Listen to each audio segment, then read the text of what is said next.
Heyo. Okay, so let me divide this sucker.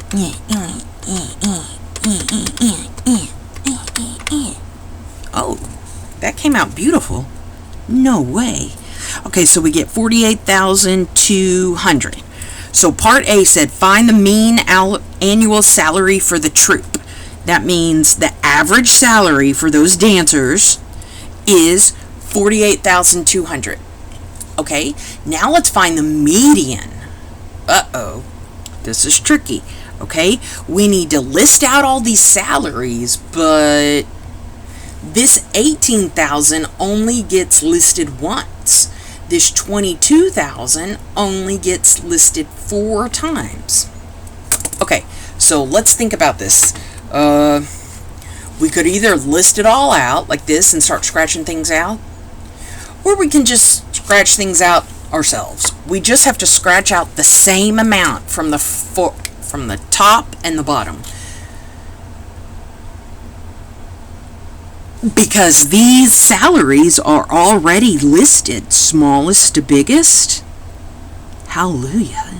Okay, so that means we just need to cross out the number of dancers the same. Okay, from the top and the bottom. So, like from the bottom, I see a 3 and a 4. What does that add to? 7? Yeah, 3 plus 4 is 7. So let's cross out 7 dancers from the top. 1 plus 4 is 5.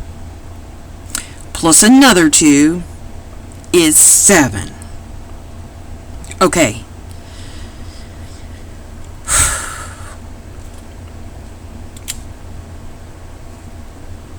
Darn. Okay, if I try and do this again, I start hitting on this 17. Darn. Okay, well, if I cross 7 out from under the 17, that means I cross 2 out from the top, and then maybe 5 more from the 17. So if I'm listing these smallest to biggest, including the repeats, and I do cross out the same amount from the top as the end, eventually all I have is 12 17s left in the middle. So our median salary should be 17. Or, if you didn't like the way I did that, let me show you the long way. For this 18,000, I'm just going to list it once. Hold on. And then this 22,000, there's 4 of them. So I'm just going to write 22 4 times because I'm lazy. And then after that, we got a 26. There's dose of those. We got a 36. There's 2 of those. Oh my goodness, we have 17 38s. Golly, 1, 2, 3, 4, 5, 8. 6, 7. I have to draw this 18 times. See, this is why I didn't want to do this. Okay. Hey. Okay, let me see how many I've written. 1, 2, 3, 4, 5, 6, 7, 8, 9, 10, 11. Oh my gosh. 12, 13, 14, 15, 16, 17. Okay, so I just listed out the 17 38s. Now let me list out 4 44s.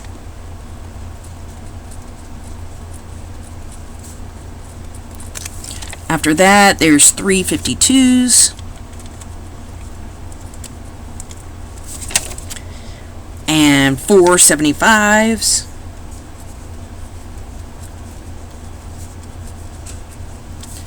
And 140. There's 3 of those. Okay, so part B was asking for the median, which means you start crossing them out from the back and the front. Instead of just crossing 1 out at a time, I think I'm going to cross out more than 1 at a time because I'm lazy. How about I cross out like 10 from the beginning? 1, 2, 3, 4, 5, 6, 7, 8, 9, 10. Let me cross out 10 from the back end. 1, 2, 3, 4, 5, 6, 7, 8, 9, 10. Oh, okay, that didn't get me there. Let me keep crossing. How about I'll cross out 10 more? 1, 2, 3, 4, 5, 6, 7, 8, 9, 10. Okay, let me go the back way. Picking up at this 44. 1.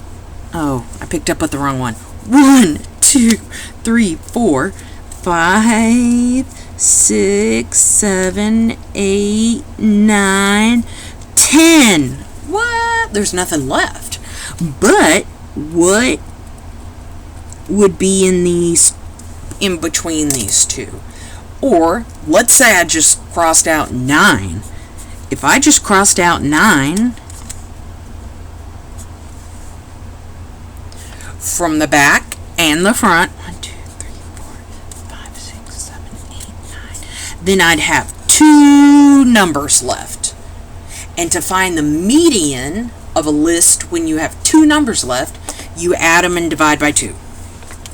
So our median is the 2 numbers that were left, 38 and 38, divided by 2. And that should just pop out 38. Okay? If we were doing it the first way I was showing you, as you cross out the same amount from the front and the back, we end up with 12 38s. And middle of 12 38s is still a 38. Or you could have listed it out like this. Okay, part C says find the mode. Well, I remember the mode from when I was writing down. It was these darn 38s. There were so many of them, and there were the most of those 38s. There were 17, so the mode is 17. Okay, let's keep going. This says, if the mean weight of 7 linemen on a team is 240 pounds, I don't really know what this means. I think this is talking about football, but I thought linemen took care of our electricity outside on the telephone poles. I don't know what this is. Okay, but the mean weight of 7 linemen is 240. And the mean weight of 5 backfield members is 180. What is the mean of the weight of the 12-person team? What? Okay. So, we're trying to find the average of everybody. Okay. So, let's think about this. It's kind of like part B over here, where we said the mean score on a set of 16 tests is 75.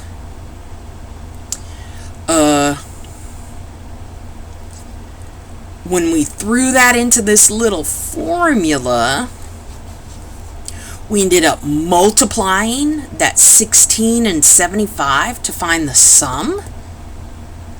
We're going to do the same thing for this, only we're going to do it twice. So,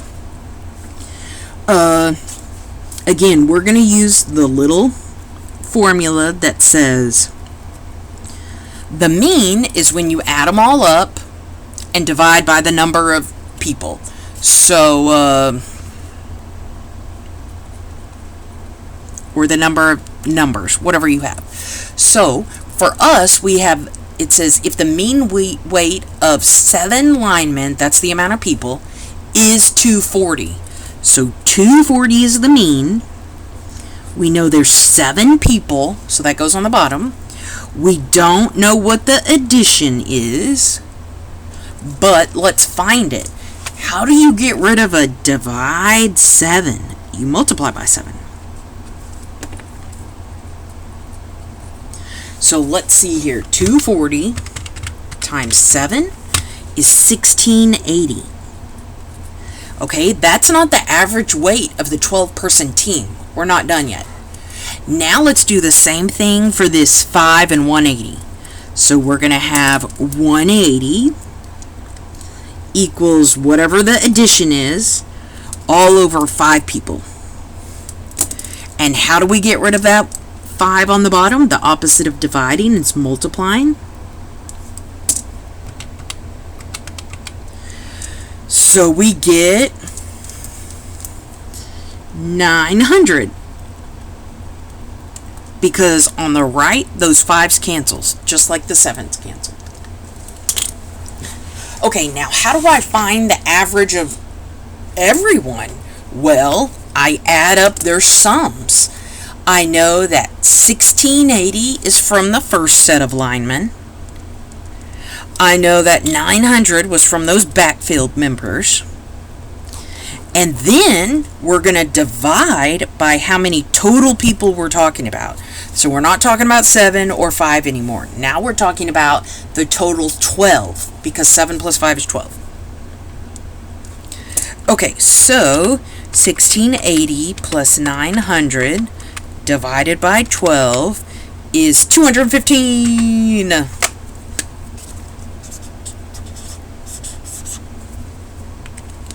So, let's go over this again. First, I figured out what the sum would be for those 7 people who had a weight of 240. And you could either use this fraction, or you could just multiply 7 times 240. Then the second thing I did is I found the sum for all those backfield members who had an average weight of 180, and there were 5 of them. And you could put it in this formula, or you could just multiply 5 times 180. The last thing that I did was find the average of the whole team by adding the linemen sum of weights and the backfield sum of weights, and then dividing by the total amount of people. So we should get a mean or an average weight of 215. Okay. Let's keep going. Let's see what this says. This next one is talking about ages. It says the youngest person in the company is 28.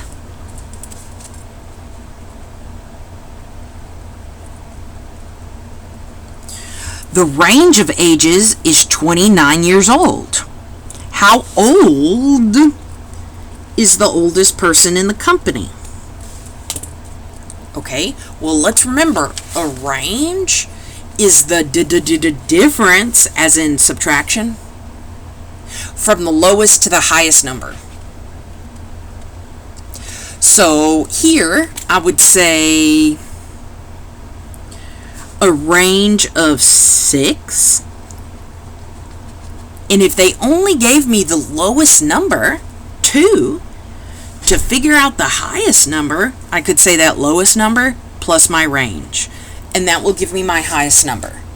Same thing here. My youngest guy is 28. But then it says the range is 29. Okay. Well, that means that the oldest and the youngest differ by 29 years. So how can we figure out the oldest? We can say the oldest is the youngest plus the range. Or 28 plus 29 equals 57. So the question was, how old is the oldest person in this company? 57. Because if the youngest is 28 and the range is 29, you just add 29. Yes. Okay, let's keep going. The next sucker are these things called box and whisker plots. These are my favorite.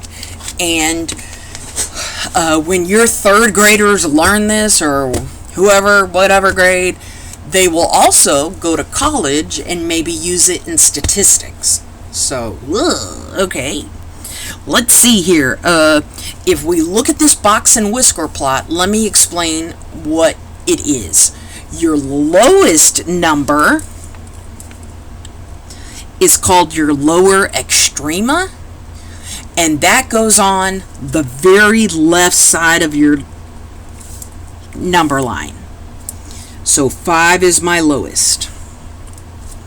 Your highest is called your upper extrema, and that's the number that goes on the very right. So if you look, 32 is the number on the very right.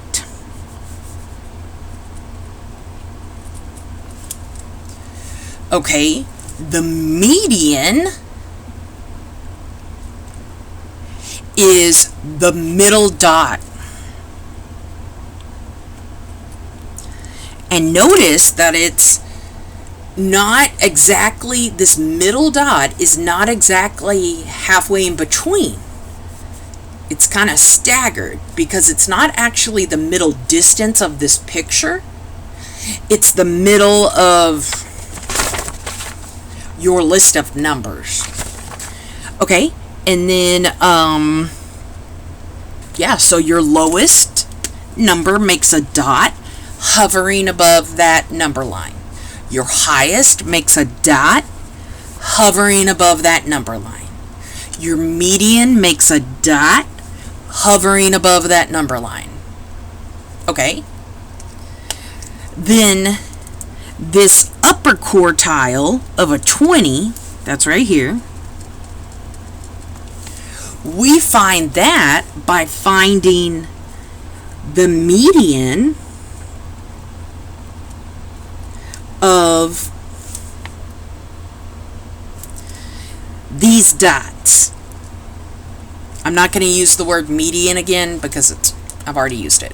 So, we find the median of all the numbers and we make we split them down the middle.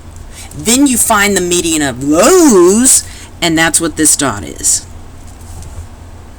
Same thing for this dot on the left. You list out all your numbers and you find the median. That's what this orange one is. But then from the very beginning to that orange one, you find the median again.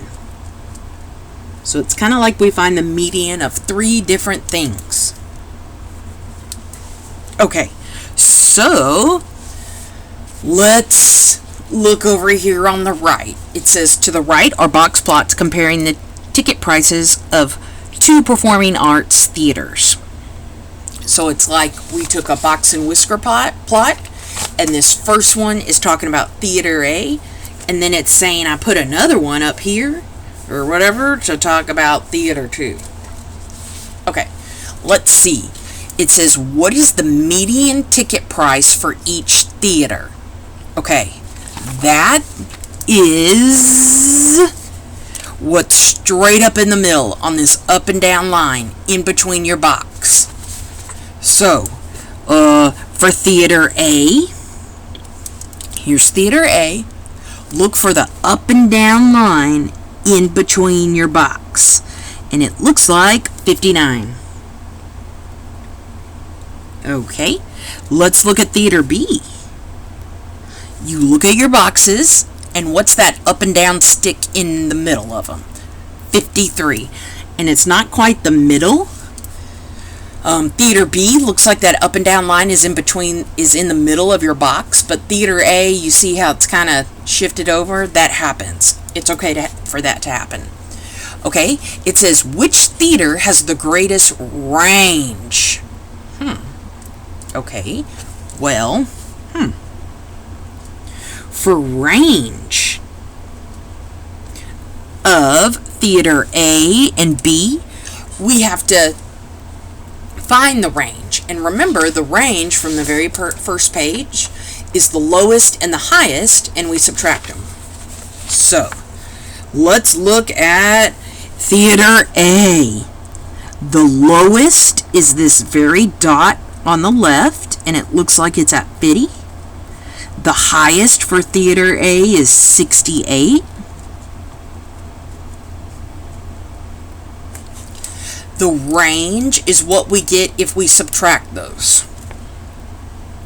So 68 minus 50. That's 18 for theater A. I'm abbreviating because I'm lazy. Let's look at theater B. The lowest number on him is a 47. The highest number on him is a 59. Okay, let's do the range. The range is high minus the low. 59 minus 47 is 12, and that's for theater B.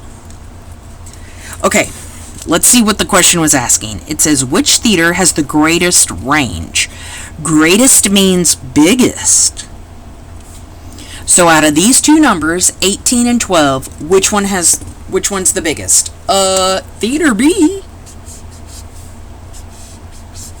All right, let's go to C. C says, what is the highest price at either theater? Okay, well, the highest ticket price at Theater A is, we already labeled it, $68.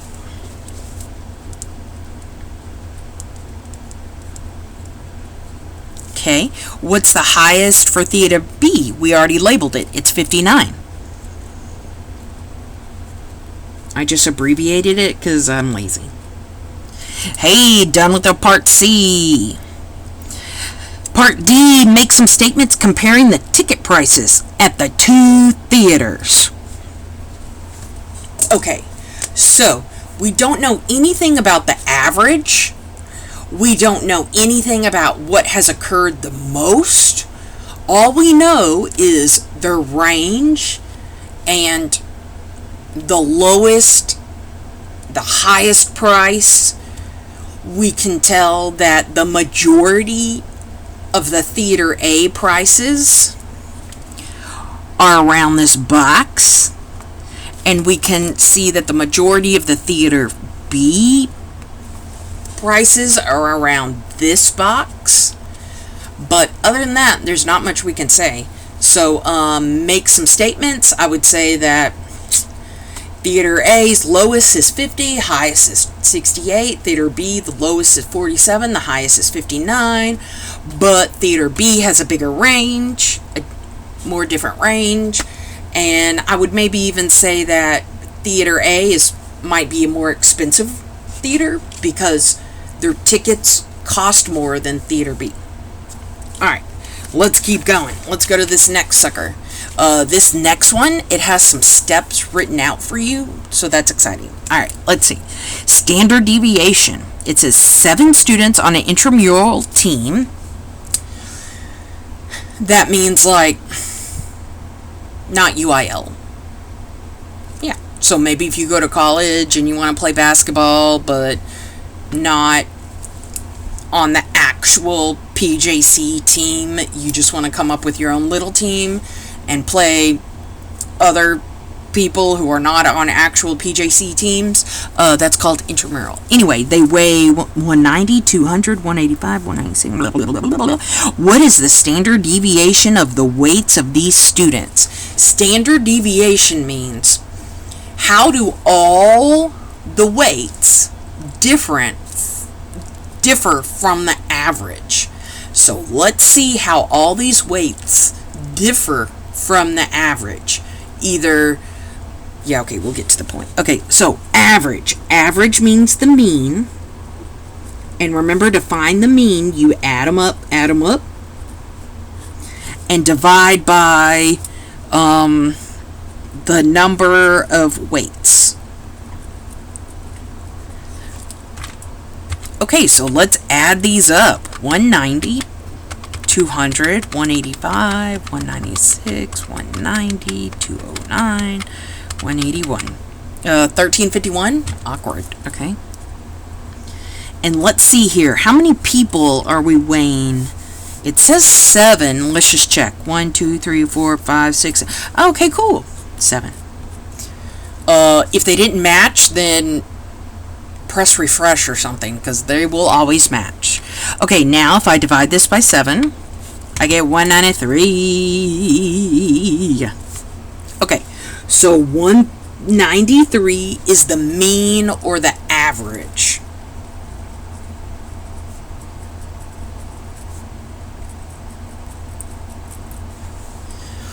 Okay, now it says subtract the mean from each original number.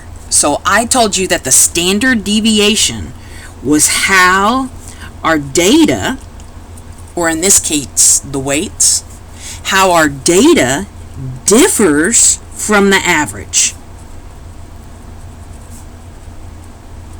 So we already found the average. That makes sense because I said it's how it differs from the average. Step 2 says subtract the mean from each original number. Well, the mean means average. And each original number are your data points, your weights. And then it says subtract. Hey, that means differ. Like difference. That means subtract. Okay, so let's go. We're going to subtract the mean from each original data point.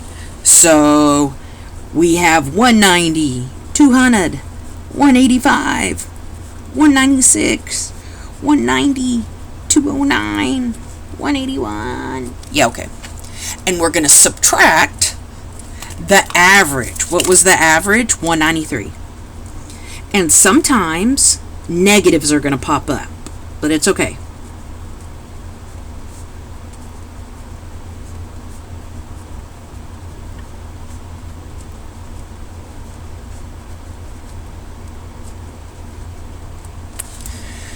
Okay, so let's see what we get. For this first sucker, we get -3, then -7, -8, then a 3, -3, 16, and -12. Let me check and see. Yeah, good. Okay, so to find standard deviation, first we found the average. We did that. Woohoo! Second, we have to subtract the averages from all the originals. We did that. Woohoo! Okay, now we're going to square each result from the previous step. So this -3, the -7, oh gosh, the -8, 3, -3, 16, and -12. Those are just a bunch of equal signs. I just wrote these equal signs all over. Okay, so what we get from step 3, we're going to square it. Well, let's think about this. -3 multiply -3, who does that make? A +9. All of these, when we square them, they will come out positive. Or positive. And the reason they come out positive is because what we just saw, negatives multiplied negatives give you positives. Okay, so for the -7 squared, we're going to have 49, then 64, 9, 9. Oh my gosh, I don't know what that is. 16 times 16, 256. And then 144. Okay, so you guys probably understood the whole point of steps 1 and 2. This is where it gets crazy, and it involves more of statistics. You probably won't teach this to your kids unless you're maybe an 8th grade teacher. So this box plot, you could totally teach a 3rd grader, but this standard deviation, you probably won't do until like 7th or 8th grade, if that. So if you're not quite understanding, it's okay. Okay, step 4 says add all of your results from the previous step. Okay, let's add all of these results from the previous step. The 949,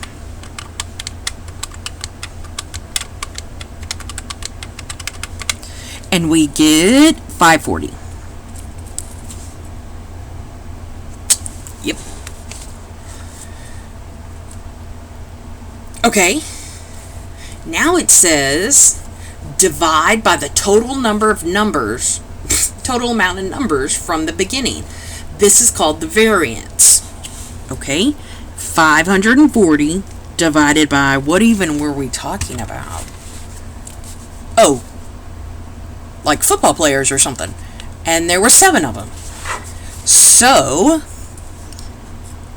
540 divided by 7, because there were 7 students, is, I got this nasty thing, 77.142857. Yeah, whatever. I got this. Okay. If they ask you for the variance in your homework, you need, this is it. And you would need to round it to whatever they tell you to. But the actual standard deviation is step 6. We square root the result from the previous step. Oh no, I don't have the button. Okay, let me find that button.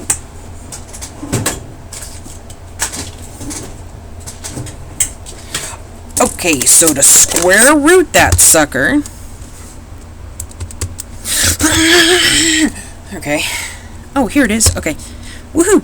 You press second. And then this guy. X squared, but it has a little square root on it. When you were to take your test on this, if you want to just bring a scientific calculator, that's cool, but my cheap old calculator didn't have it on it. Anyway, so step 6 says square root the result from the previous step. Well, unfortunately, you have to type in a whole bunch of this number. Type in the whole thing. Type in the whole thing. Okay. And we get 8.783 blah blah blah. Okay.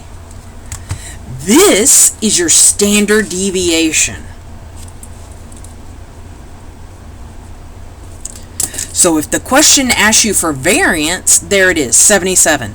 But if it asks you for your standard deviation, this means, on average, how much do the weights differ from the average?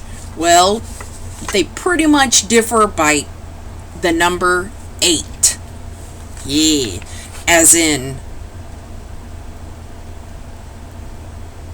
if we were to average these, they would come up with an 8. Okay, so the standard deviation is whatever you get from this division, 540 divided by 7. But then you have to square root.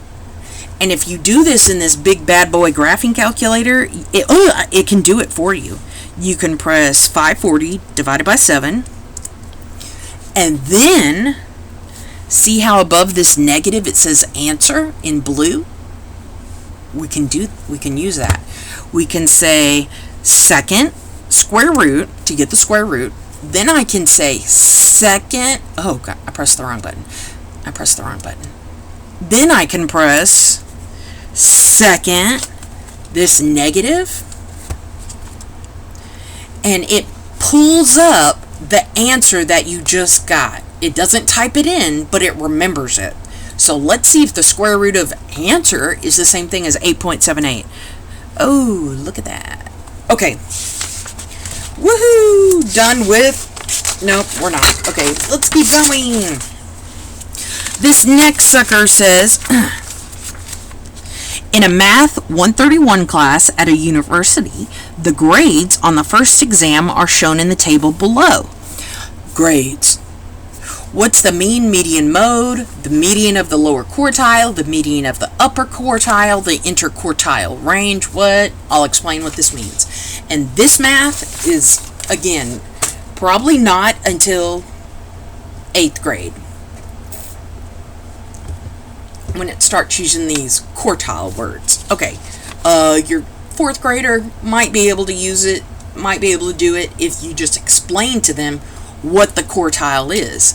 But we're not there yet. Okay, so first, I think I'm going to list the smallest to biggest.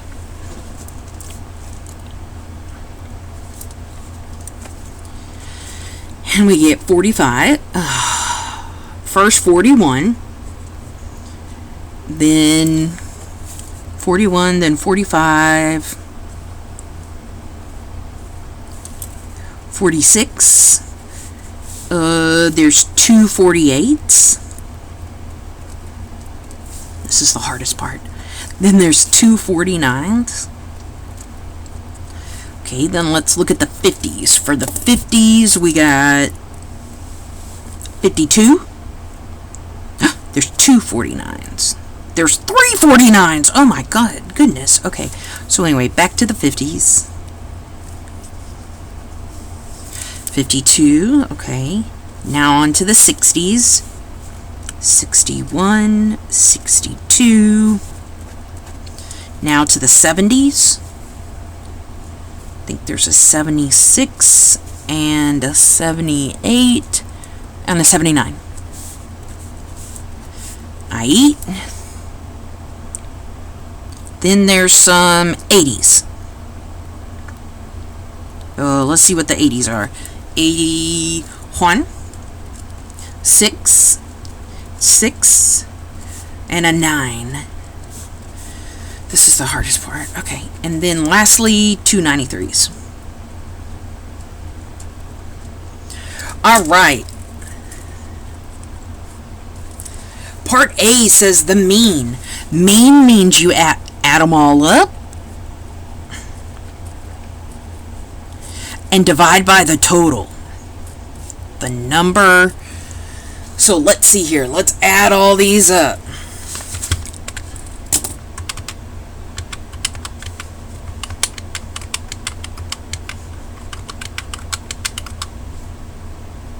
I got lost.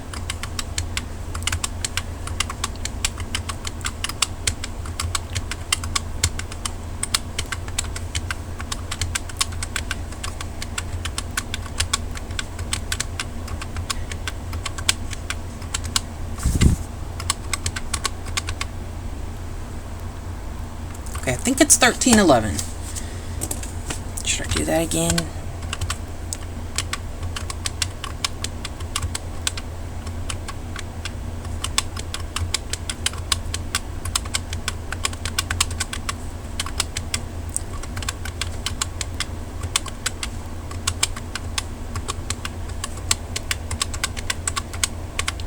Oh, 1311. I was right. Okay, 1311.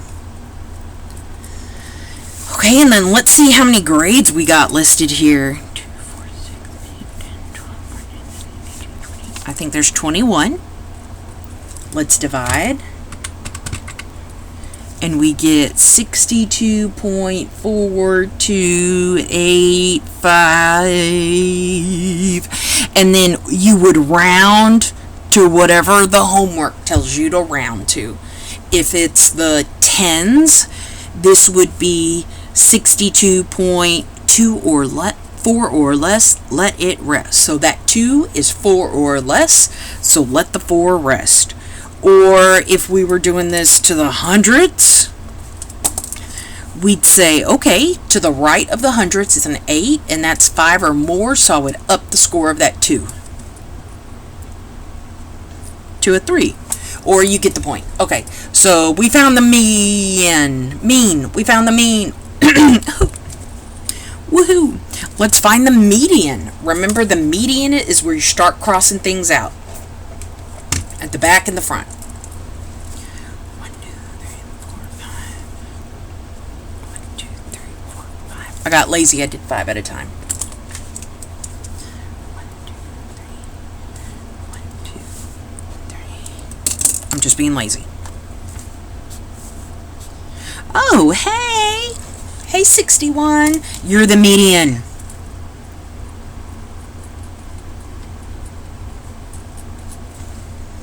Woohoo! Okay, part C says, what's the mode? The mode is the number that occurred the most.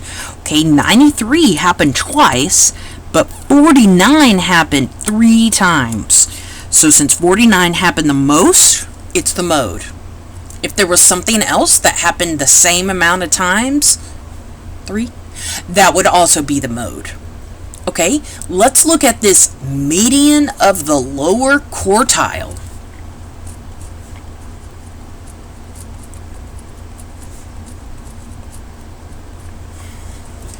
Okay, that's where you look at this list that we just got, and you only look to the left of 61, and you find another median by crossing it out. Oh, 1 second. Oh gosh, 1 second.